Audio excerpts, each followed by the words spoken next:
First, we will do everything we can to allow the full investigation of child abuse and the prosecution of its perpetrators. We're going to leave no stone unturned to find out the truth about what happened. The promises go right to the very heart of Westminster. We now know the department responsible for the smooth running of government is sitting on a potentially significant file. We're looking at Prime 19, but if we do an advanced search... Finding old documents is part of Chris Murphy's job. So there's quite a few big security issues within these files, like Iranian hostage situation, Irish terrorism. Absolutely, and as I say, unfortunately, quite a few of them remain closed. But within these vast archives, he found one that made him stop. And there it is, allegations against former public of unnatural sexual proclivities, security aspects. I think I did a double take and then started wondering what the potential implications of the title, which is a little vague, could be. It was the year after Margaret Thatcher had swept to power.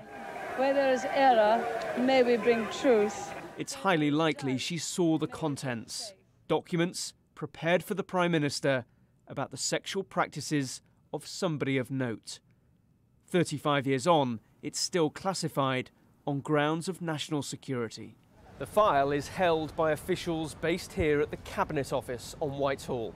They've confirmed to us that it still exists. They've also confirmed to us that it is still too sensitive to release.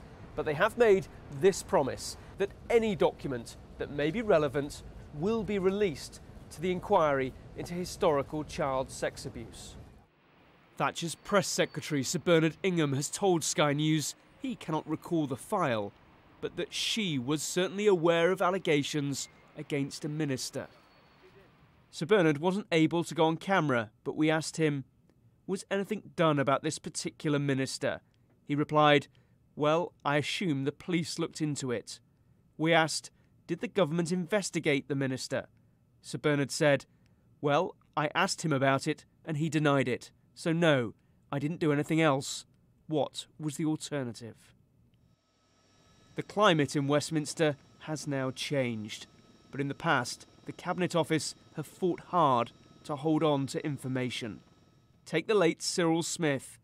We now know he was a prolific abuser, thanks to the work of the current MP for Rochdale. I think there is a culture within government departments of not releasing information. That's caused some of the problems that we now have in terms of getting to the bottom of who was involved in this paedophile network and who was involved in covering it up. We know people in Westminster 3 decades ago were sexually abusing youngsters. The Met Police are now investigating whether children were killed at nearby Dolphin Square. Survivors of all kinds of sexual abuse have individual stories, but they agree on at least one thing. It's time for today's politicians to keep promises, not secrets.